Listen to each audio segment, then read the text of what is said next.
हे theme lovers, आपका स्वागत है मोबाइल फंडा में एक और नए कंट्रोल सेंटर के साथ, जहां आज मैं फिर से आपके लिए लेकर आया हूं एक और न्यू कंट्रोल सेंटर जिसे आप अपने डिवाइस पे इंस्टॉल करके अपने कंट्रोल सेंटर के एक्सपीरियंस को नेक्स्ट लेवल पे ले जा सकते हैं। तो फिर चलिए जानते हैं कि ये कौन सा कंट्रोल सेंटर है और इसे कैसे अप्लाई करना है। वहीं अगर ये कंट्रोल सेंटर आपको पसंद आए तो चैनल को सब्सक्राइब ज़रूर करें ताकि आपको आगे भी ऐसी इंटरेस्टिंग थीम्स की वीडियोस मिलती रहे। वैसे दोस्तों, अगर आप एक इंटरेस्टिंग HyperOS 2 कस्टमाइज थीम की तलाश में हैं तो ऊपर कार्ड में एक HyperOS 2 कस्टमाइज थीम की वीडियो मिलेगी, उसे चेकआउट करना ना भूलें।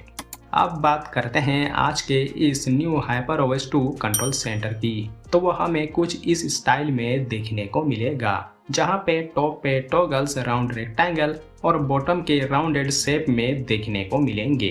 वहीं इन टॉगल्स के कलर कॉम्बिनेशन प्लस एनिमेशन की बात करें तो जैसे ही मोबाइल डाटा को ऑन करेंगे तो वह हमें ग्रीन कलर का आइकन देखने को मिलेगा, जबकि वाईफाई टॉगल के आइकन को ऑन करेंगे तो वह हमें रेड कलर में देखने को मिलता है। इसके अलावा ब्राइटनेस और वॉल्यूम बार के आइकन्स भी हमें रेड कलर में देखने को मिलेंगे।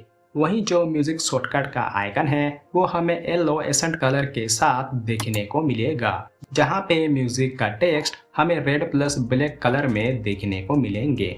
बाकी इस कंट्रोल सेंटर का एनिमेशन हमें वही सेम देखने को मिलेगा जो हमें स्टॉक थीम में देखने को मिलता है।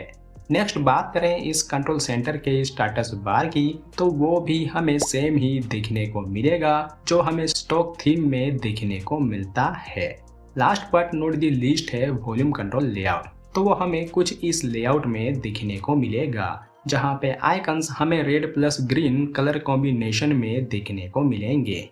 तो ये तो हो गई कंट्रोल सेंटर की बात। अब जानते हैं कि इस कंट्रोल सेंटर को कैसे अप्लाई किया जाए। तो सबसे पहले आपको नीचे कमेंट्स में इस थीम का लिंक मिलेगा, उसे क्लिक करके डाउनलोड कर लेना है। दूसरा, इस कंट्रोल सेंटर को हम 3 प्रोसेस से इंस्टॉल कर सकते हैं। पहला, आपको अपने फ़ोन के थीम स्टोर में जाना है, फिर माई अकाउंट, फिर थीम्स।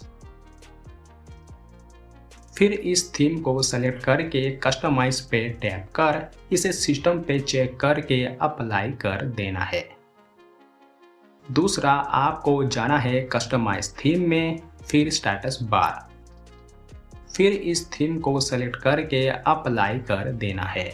जिसमें से ये 2 प्रोसेस अपने Redmi Note 13 Pro 5G पे काम नहीं किए। थर्ड और लास्ट प्रोसेस, आपको जाना है थीम्स, फिर इस थीम को सेलेक्ट करके अप्लाई करना है।